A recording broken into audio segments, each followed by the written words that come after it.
बिस्मिल्लाहिर्रहमानिर्रहीम। अस्सलाम वालेकुम। उम्मीद है आप सब लोग खैरियत से होंगे। आज मैं बहुत अच्छी रेसिपी लेकर आई हूँ। आज मैं फ़ालसों की शरबत की रेसिपी लेकर आई हूँ। फ़ालसे का शरबत जो गर्मियों की सौगात कहा जाता है और इसको जो है जैसे ORS का सिरप भी कहा जाता है। यह कहते हैं इसको फ़ालसे का ORS। ये क़ुव्वत मुदाफ़ियत इससे तेज़ होती है और ये पेट की गर्मी को ख़त्म करता है। इसका शरबत बहुत मुफीद और बहुत फ़ायदेमंद होता है, इसलिए आप लोग इसका फ़ालसे का शरबत ज़रूर पिया करें। फ़ालसे का शरबत बच्चों को भी बहुत फ़ायदा करेगा और बड़ों को भी फ़ायदा करेगा। चलें आइए फ़ालसे का शरबत बनाना स्टार्ट करते हैं कि फ़ालसे का शरबत बनाना किस तरीके से तैयार किया जाता है। सबसे पहले मैं फ़ालसे को एक ब्लेंडर जार में डालती हूँ। बिस्मिल्लाहिर्रहमानिर्रहीम। ये मैंने फ़ालसों को ब्लेंडर जार में डाली हूँ।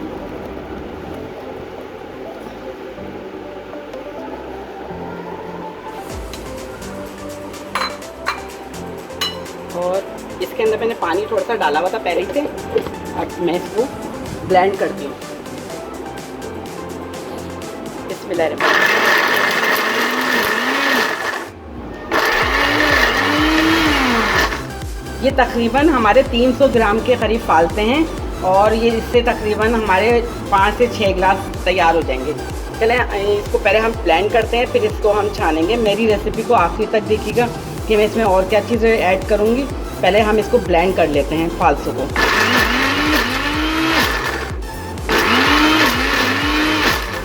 थोड़ा सा हम इसमें पानी डाल देते हैं क्योंकि ये हमारा जग थोड़ा चल नहीं रहा है। हम इसको पानी डाल देते हैं।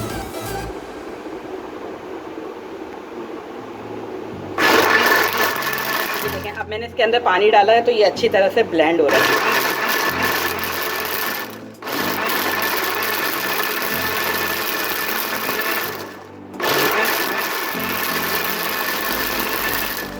इसको बहुत अच्छी तरह से ब्लेंड करेंगे कि ये अच्छी तरह से पिस जाएं और इसके जो दाने होते हैं बीज वो भी पिस जाएं, लेकिन हम इसको छानेंगे।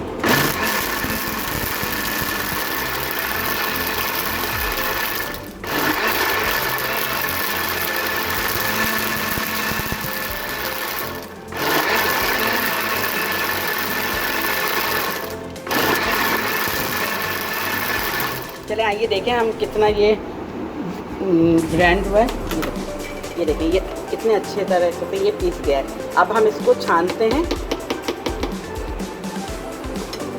ये मैंने तकरीबन 100 ग्राम के करीब चीनी ली थी। इसको मैंने पका लिया था ताकि इसकी ये चाशनी तैयार हो जाए, क्योंकि अगर हम शक्कर डायरेक्ट इसमें डालेंगे तो ये ब्लेंड अच्छी तरह से नहीं होगी। इसलिए आप लोग भी इसको पका लें, इसका शीरा तैयार कर लें, तो इससे ये है कि बहुत अच्छा सा शरबत बन जाएगा। अब मैं इसको ब्लेंड कर छानती हूँ। ये जो मैंने पीसा था ये छाने से ही होता है कि इसके सारे जो बीज होते हैं सब निकल जाएंगे। ये इसको बहुत अच्छी तरह से छान लें। और जिस शीरे में मुझे बनाना था, जिस पतीली में मुझे बनाना था शरबत, मैं उसी पतीली में मैं इसको छान रही हूँ। ये देखिए आराम आराम से निकल रहा है, लेकिन ये सारा इसका पल्स जो है निकल जाएगा।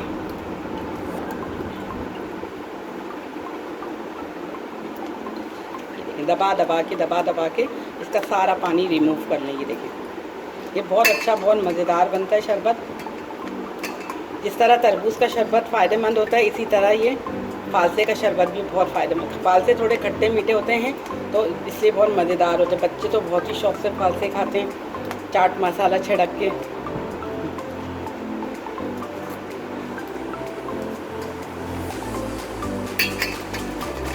ये सारा इसका गूदा खाली हो गया।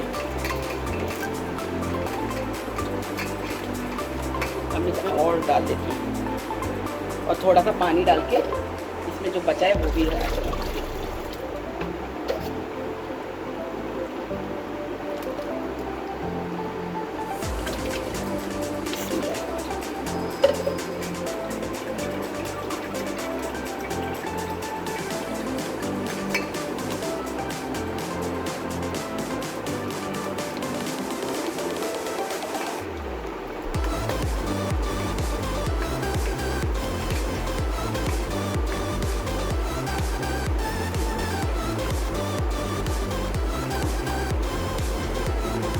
ये देखो मैंने इसका सारा गूदा निकाल लिया। ये देखो इसके सारे बीज निकल गए, इसका सारा छिलका निकल गया है। ये अब इसमें से कुछ भी नहीं निकल गया। दबा दबा के मैंने सब रिमूव कर दिया।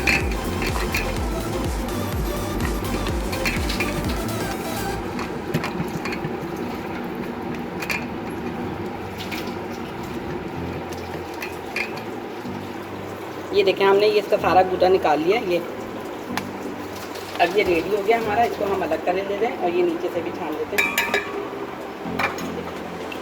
ये हमारा हो गया। अब इसको हम काला नमक डालते हैं।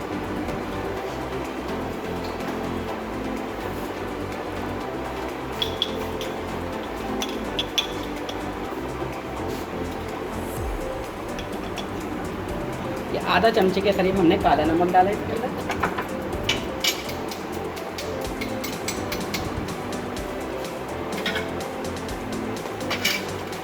अब हम इसको अच्छी तरह से हिलाते हैं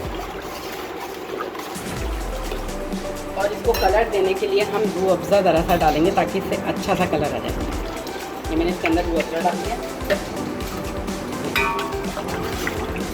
थोड़ा सा फीका फीका सा कलर हो रहा था वो ना लगे। और ये जो हमने बर्फ़ तोड़ के रखी थी ये बर्फ़ इसके अंदर डाले थे। बर्फ़ आप अपने हिसाब से जितनी चाहे आप डाल सकते हैं। ये फालसे का शरबत हमारा रेडी हो गया है। अब हम इसको सर्विंग गिलास में निकाल के आपको दिखाते हैं। ये देखेंगे हमारे फालसे का शरबत रेडी हो गया है। कितना अच्छा कैसा खूबसूरत लग रहा है। उम्मीद है आप लोगों को मेरा ये रेसिपी पसंद आएगी। अगर आप मेरी ये रेसिपी पसंद आए तो लाइक करें और शेयर करें, सब्सक्राइब करें। आपके ताउन का बहुत बहुत शुक्रिया अदा करती हूँ जो आप लोग मेरे इतने अच्छे कमेंट्स देते हैं, मेरी हौसला अफजाई करते हैं। और आप लोगों की कमेंट्स ही मेरी चैनल की जीत है और मेरे हौसले से बुलंद होते हैं। और कोशिश करती हूँ कि आप लोगों के लिए मैं अच्छी से अच्छी रेसिपी लेकर आऊँ। जैसे कि आजकल के मुल्क के हालात बहुत ख़राब हो रहे हैं, तो घर में रह के अगर हम ऐसी चीज़ें बनाएं जो आप लोगों के लिए फ़ायदेमंद भी हो और सेहत के लिए भी अच्छी हो। तो ये फालसे का शरबत सेहत के लिए भी बहुत अच्छा है और बहुत ताकतवर है। जैसे मैंने आपको बताया था इससे क़ुव्वत मुदाफ़ियत तेज़ होती है और ये बहुत अच्छा होता है। इसलिए फालसे का शरबत ज़रूर पीना चाहिए। अगर आप लोग इसमें चाहें तो नींबू भी छिड़क सकते हैं। नींबू से और अच्छा सा टेस्ट आएगा। ये मैंने नींबू इसके ऊपर लगाए हैं तो नींबू भी डाल सकते हैं, लेकिन मैंने नींबू ज़्यादा नहीं डाला, थोड़ा सा डाला क्योंकि कहीं ऐसा ना हो बहुत खट्टे ना हो जाए। चलें मिलती है एक और अच्छी रेसिपी के साथ। अपना बहुत ज़्यादा ख्याल रखिएगा, दुआओं में मुझे याद रखिएगा। आऊँगी लौट के एक और अच्छी रेसिपी के साथ। हंसते रहें, मुस्कुराते रहें और ये मज़ेदार सा शरबत फालसे का पीते रहें। अल्लाह हाफिज़।